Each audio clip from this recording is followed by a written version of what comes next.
Yeah, we are ready. Good morning, everybody. My name is Amy Allen, and you are currently viewing us here at the Mayo Simulation Center in Jacksonville, Florida. We're going to give you a little tour of the facilities today, all the different rooms that we use for training doctors and nurses and all sorts of people. And then I'll show you a couple specialized machines in the task training room per your instructor's request. And we'll show you a little bit of special effects, medical makeup as well today too. So let's get started. We're going to go back to the lab. I've got my coworker Nick here videography for me today. Good morning, everyone. Let me make sure there's no tissue in here. Is there tissue in there? Not sure.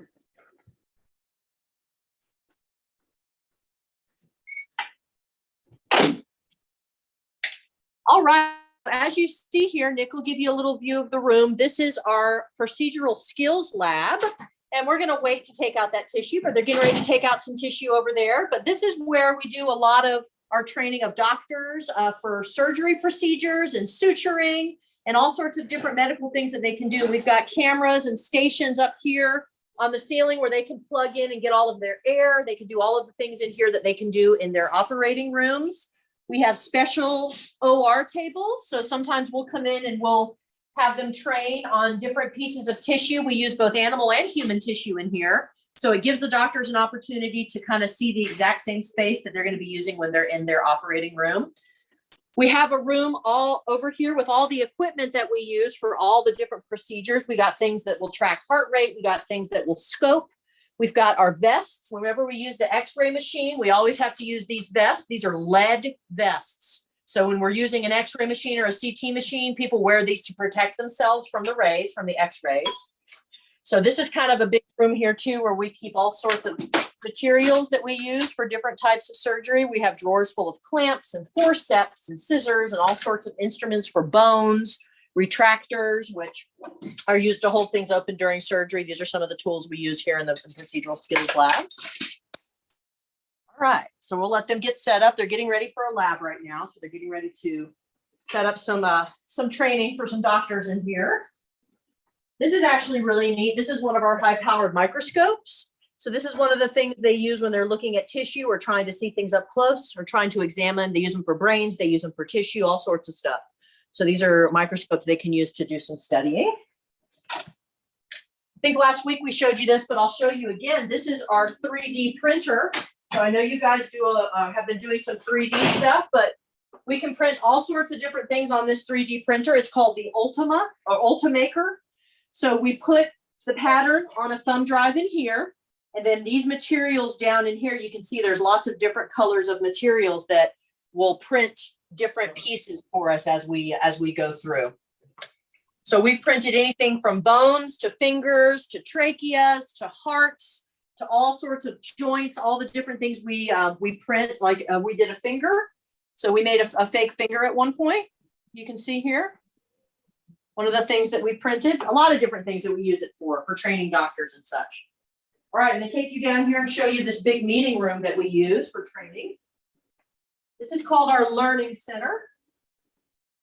So inside here in the Learning Center, there's room to seat about 60 people. So you'll see there's tables. All the doctors can come in and sit. We have LCD monitors all throughout the room that they can put their presentations on. Plus a big one back here. Yeah. Sorry to interrupt, but last time you had it in the horizontal mode, so the range of view was a little bit more. So is there a way for you to turn it around? Let's see. Is that better?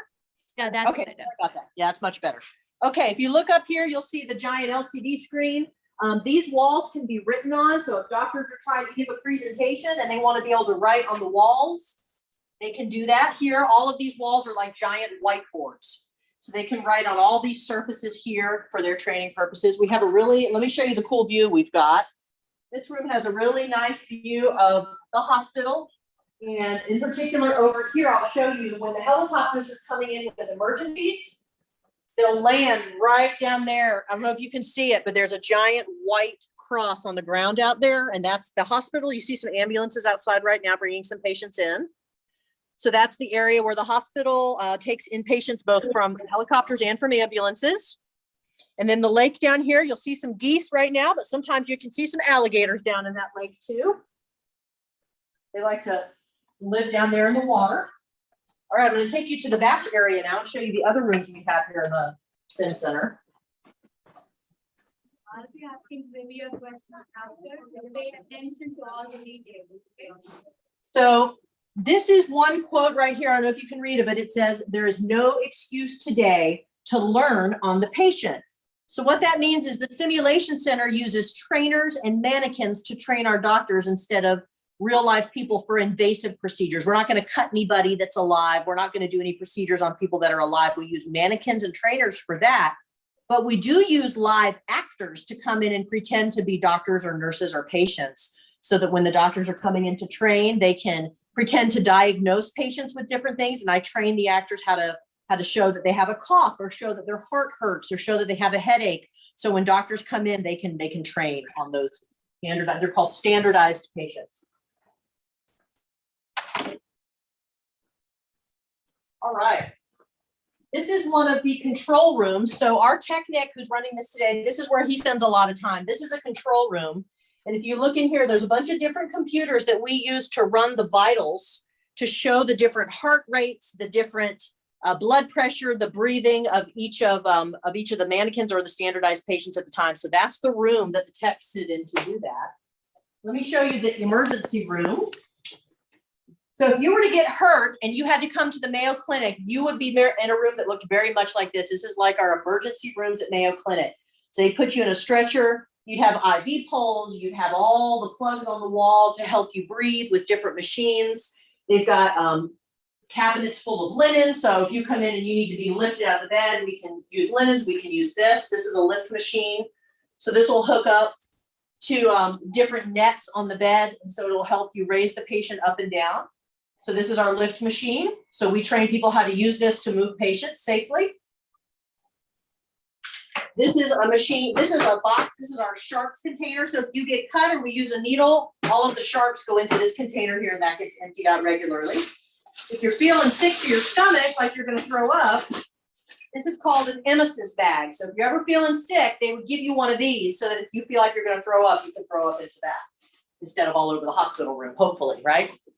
Now, when you go for doctor's appointments, just to get checked up, or if you're feeling sick, you'll go into a room that looks very much like this. This is our exam room. So there's a table in here, some ultrasound machines, some different pieces of equipment to measure, the changing area over there. So this is what it would look like if you were coming in to have a doctor's appointment at Mayo Clinic. And we have two of those rooms, one room and then another one here. I don't think anybody's in there right now. There's our second one. And then this is a really fun meeting room. Again, you've got that lovely view of outside over here out at the clinic. I don't know if you can see through the glass, but another good shot of right outside the clinic. This debrief room, everybody has their own individual desk to sit at. We have a giant interactive screen up here that actually we have a special pen and you can write on that screen if you're trying to write on a document. All of these walls, I see, we've left a message for you here from last time to see you can write on all of these walls as well. It says, "Hello, Shiva campers." I don't know if you can read that, but it's on there. So this is our debrief room. We use this for a lot of internal staff meetings as well. So there's different types of patient rooms that we have here at Mayo Clinic. This next one you're going to see is called the medical surgical room. So if somebody has had surgery and they're recovering, they'll come into a room that looks like this. So you'll have a bed, you'll have a patient tray, places to put your belongings, a real functional bathroom in here. So they can come in if they need to use the bathroom, they've got a full functional bathroom in here. So this mimics a room where a patient would come post-surgery, after surgery, right? So this is a room where a lot of my standardized patients, and later today, we're going to be having a patient in here who's pretending to have stroke symptoms, which is when your brain just stops working for a few minutes and starts to make your body do funny things. So we'll be doing some stroke scenarios in here later. So that's our med surg room. I showed you those control rooms before, but this is kind of a double control room because it's got one side over here that looks into the med surg. So here we are with our computers again, so we can run all the different vitals for the mannequins. And then we have one over here that runs our ICU room, which I'm about to show you. So we can have two rooms going at the same time in this big room here. So the techs will use laptops and various pieces of equipment to run the mannequins. But I'll show you our ICU, which stands for Intensive Care Unit. So when you're really sick, And you need to be on all sorts of machines to help you stay alive. They'll take you into a room called the ICU. So again, there's a bed in here, no bathroom, but there's a couch for your loved ones to stay if they want to come visit. There's a fold-out couch. We've got a monitor in here that hooks up a bunch of different leads to your heart so they can track your heart, make sure you're healthy. But same thing again, things to help you breathe. This here is called an oxygen tree. This plugs into the wall, and this is what they put they put a mask on you so that you can breathe. So this is the oxygen tree here. And just another room where we can simulate different types of patient scenarios or situations. All right, so we also have an operating room. So when people are getting operations, they'll come into a room that looks like this. We also use this room to do x-ray training. In the back of the room there, you're going to see a giant machine hanging down from the ceiling. That's an x-ray machine. So the people who do x-rays here at the hospital can train on an x-ray machine. And then you've got just all the anesthesia machines. When you're under having surgery, they have to put you to sleep so you don't feel what they're doing. So they'll put a mask on you like this and help you breathe while you're under anesthesia, which means they put you to sleep. Anybody ever had a dental procedure where they give you something so you don't feel? Yeah, so you know. So sometimes they'll give you special gas. Well, they do the same thing here at Mayo Clinic. Before they operate on people, they make sure they can't feel anything so they won't be in pain. This is kind of a cool little thing over here. So say you get cut, you've had surgery. They have to sew you back together, right? So what they use to do that are things called sutures. Sutures are just needles that are connected to thread so that they can sew you back up. So they look like this. They come in a little container like this, and it's different sizes and different materials that they make the sutures out of, depending on what type of repair you need done. So we have a cart here that basically sorts all of the different types of sutures that we would use so that the doctors can come and train with that. Now I'm going to take you to the back hallway so you can see all the fun different tools and trainers that we use back here, including our birthing mannequin, which we'll talk about here in a minute.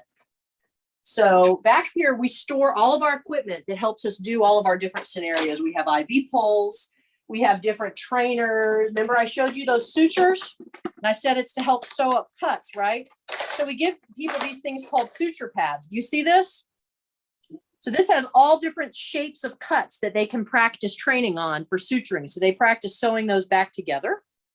So we provide little kits for them that they can take with them to practice if they want to learn how to suture better.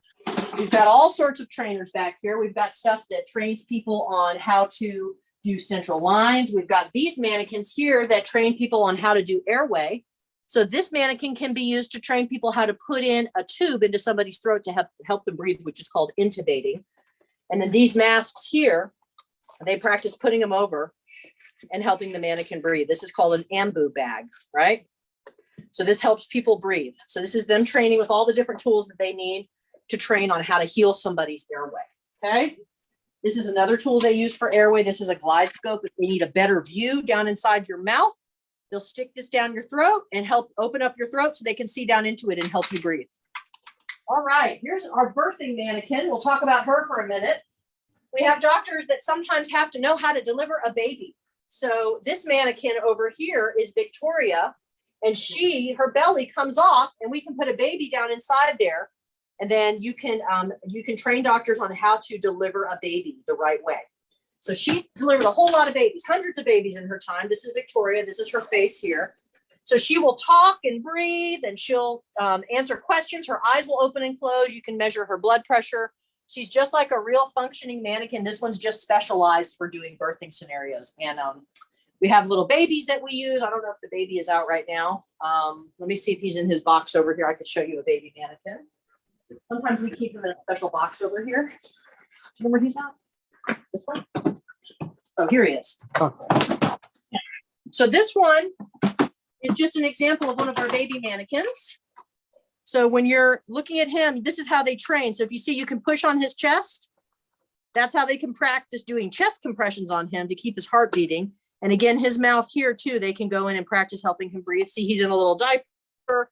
He's about the size of a normal baby. He doesn't, I mean, when you hold him, he's kind of heavy because he has lots of tubes in him, but this is one of the babies that they would use for training pediatric, which is medicine for children, right? All right, let me take you into the task training room and I'll show you that Davinci machine and some of the other stuff we have in there, and then I'll show you some moulage. Oh, before we go though, these are the movers. So sometimes you'll be in the hospital, you'll need to move. So they'll set you down onto this thing and wheel you around so that you're safe. They teach the nurses how to use these pieces of equipment. This one's for somebody who needs a little more help, who might need to be lifted up. So these are called movers. This is the moving equipment. We train nurses on this twice a month on how to use that with our patients. All right. We'll go to the task training room now where I can show you some of the trainers that we use in there. What turn is it called?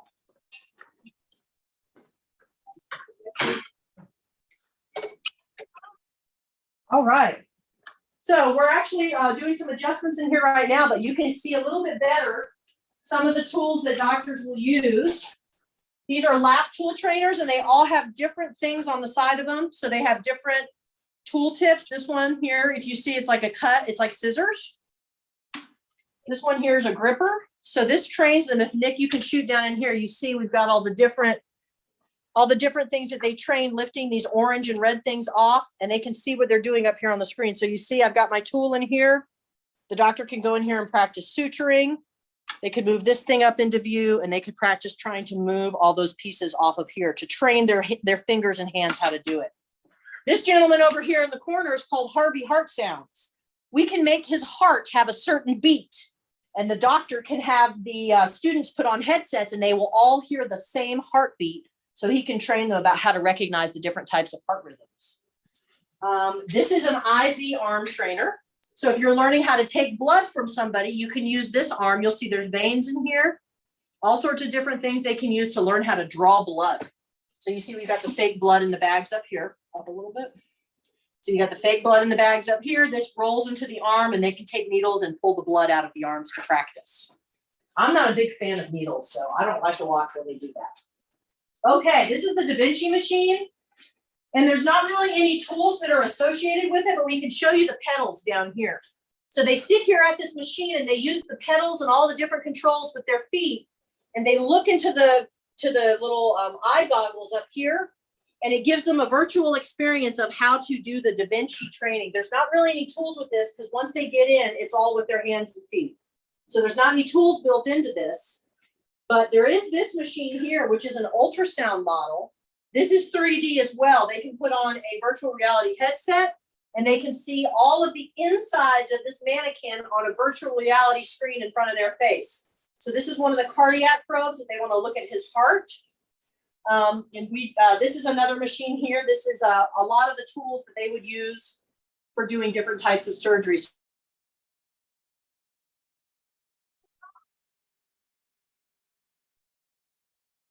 Another trainer that we have here. So this room is open 24/7 to people. So if they want to come in and badge in after their shift or before their shift, they can come in here and train. So one of the things we do with our standardized patients here is we put moulage, which is another word for makeup, onto them. So we did a scenario once about an explosion. And this was something I put onto one of my SP's skin, so it looked like she had a piece of metal stuck in her arm. So that's one of the things we've created. I did some moulage on my hand here. What does that look like? Looks like a cut, right? That's actually just makeup. So that's one of the things we can do with makeup to make it look like my finger has been cut, right? And then I have a bruise on my arm here. You see that bruise on my arm? You see it? Oh, there it is. So that's another thing we do. We do bruises. So somebody has to look like they've been hurt. We can do a bruise. This one is a special rash on your arm that you get sometimes if your heart's not working right. It's called petechia. So that's another rash. So we use makeup all the time to help our actors look like they're hurt. This one, you'll like this one. This is interesting. This is a bullet wound. You see that? So we can take this bullet wound and we can use special adhesive to put it on somebody's arm so it looks like they've been shot. So a lot of different things we do with makeup here to make scenarios a little bit more realistic. All right, well, I want to give you guys 10 minutes for questions because everybody always has questions. So whenever you want to start the question process.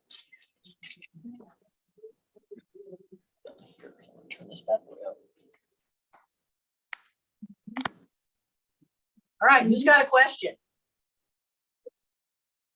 Little veins in them when you're showing that hand. Say that again. there real veins when you're showing that hand? Well, they're not real veins. They're made out of plastic, but they're in these arms. You can see it better on this one. Look, let me show you this one. You can see the veins inside of it. This has a better view. Do you see those veins in there? The purple. So this is an arm, and that's just plastic tubing inside that gets filled with the fake blood up here. So this is there's no real veins unless they're using a body in our lab. Then it's just pretend veins. Good question though. Who's next?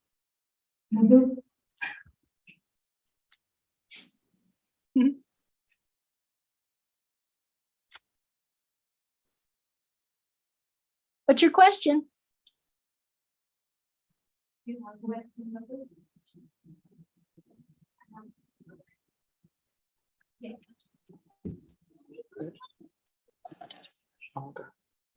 Hi there. What's your question? I'm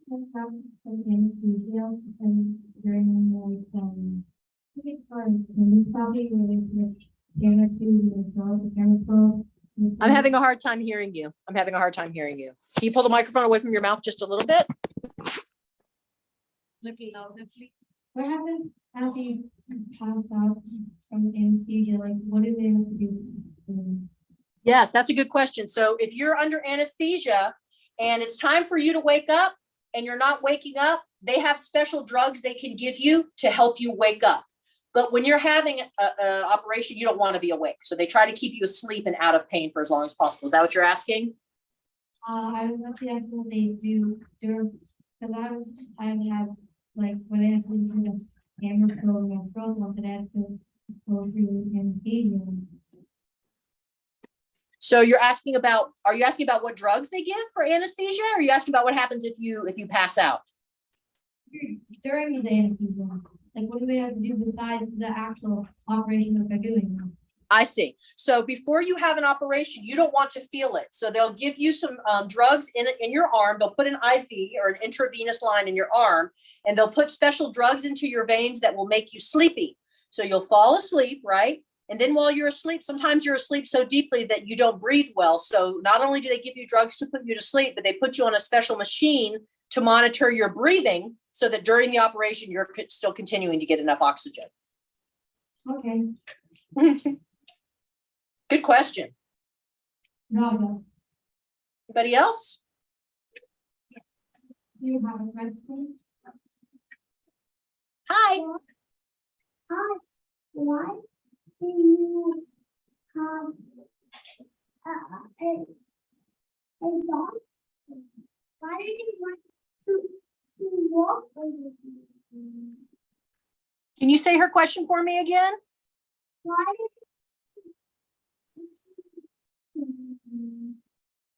What's she asking me? Why did you want to work and be a doctor? Why? Oh, are you talking about the doctors that work here? No, why did you choose this line of work?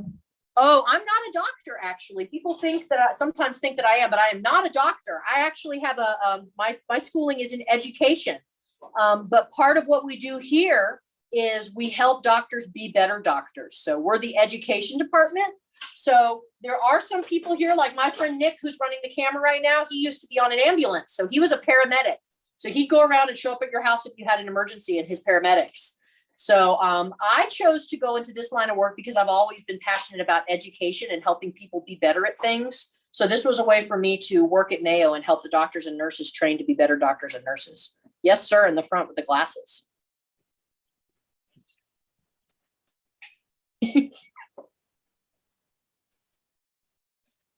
Do you have a question? Okay, what is it?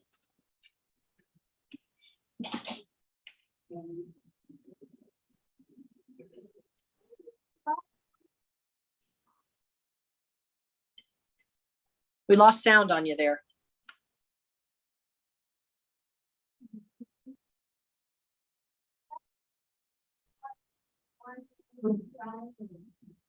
Yeah, I can't hear him at all.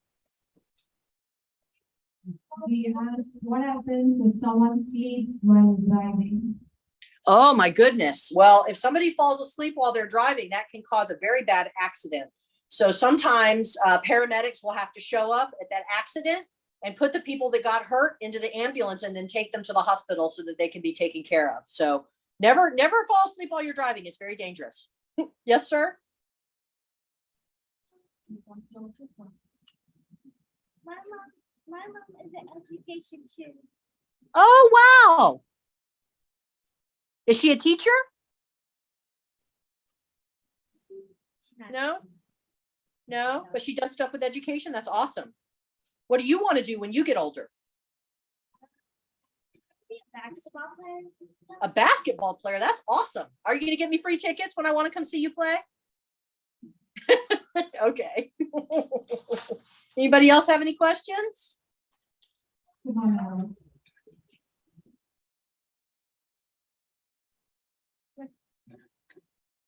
Hi there. Not sleep while you're driving. Say that again. Does coffee help you not sleep while you're driving?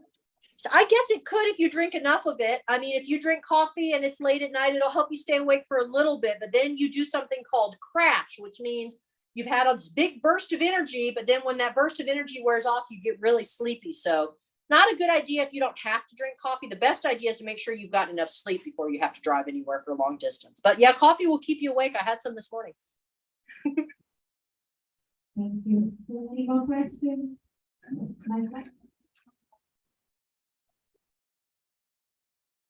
The bruises on your arm, they don't know for anything. Can't hear him. The bruises on your arm, they don't real or fake. The bruises on your arm, are they real or fake? When I do what on my own? The bruises on your arm that you Yes. showed are Yeah. real or fake? Oh, that's fake. That's just makeup. That's some red and blue makeup mixed together with a little green on the inside to make it look like a bruise. See that right there? Yeah, no, these are all fake injuries. They're not beating me up here at work. Not yet, at least. Yes, sir.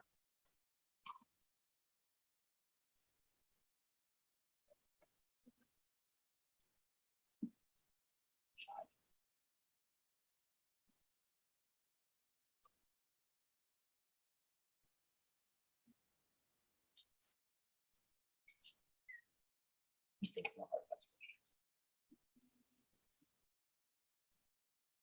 Is this stuff in the printer organic mixture or plastic? Can you say that for me, teacher? The stuff in the 3D printer was the Yeah. plastic or organic matter. No, it's not organic matter. It's plastic and different types of silicone and different types of materials that are not, they're not organic. They're synthetic materials. Good question. Look at you using the big words. Anybody else? What happens to someone who is in the phone? What happens to someone? What happens if someone gets hurt in the car? Hurt in the car? Well, again, that would be a situation where the ambulance would come in and they would bring you to the hospital. ED room. All right, we're going to actually, let me take you over here to the ED room. We're going to show you one of our mannequins and he's going to talk to you and make all sorts of noises. I didn't get to show you this before, but our techs were nice enough to set it up for you guys so you can see. All right. Hi, everybody. Let me show you our mannequin here. So here's one of our mannequins. Do you see how he's blinking? He's blinking, right? And his heart's beating. Here's his vitals back here. This shows you how many times a minute his heart is beating, right? This shows you how much oxygen he's getting, how much carbon dioxide is coming out of him, how fast his pulse is, how many breaths he's taking, and his blood pressure here, which we can start and stop, right? Now, this mannequin will talk. Can you make him scream for me? Listen to this.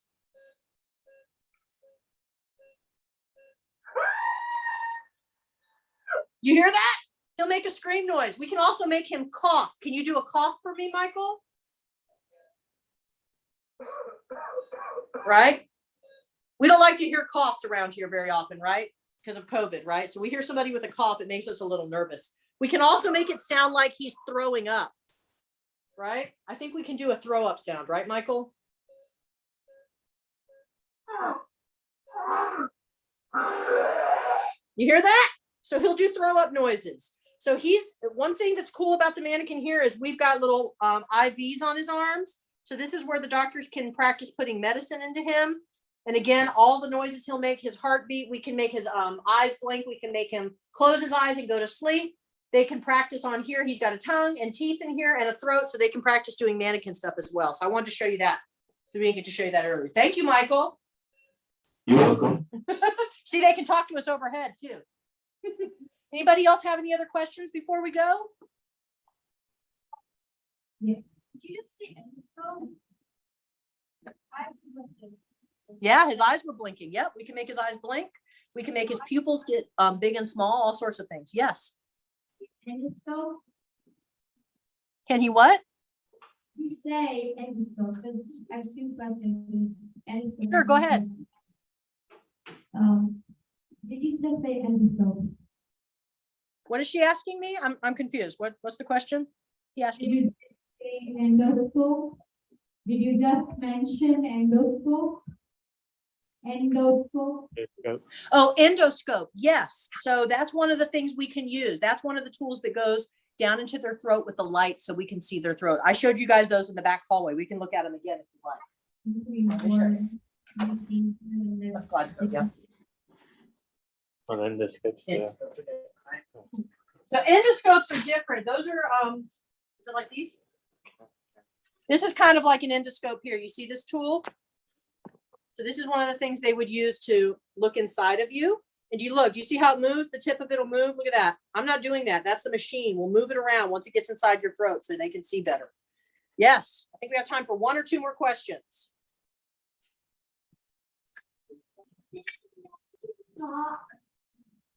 Does the mannequin talk? Is that what you said? Yes, the mannequins will talk. We can make them say simple phrases like yes and no and please and thank you. Most of the time we pretend to be their voices though, so we can have conversations. All right, one more.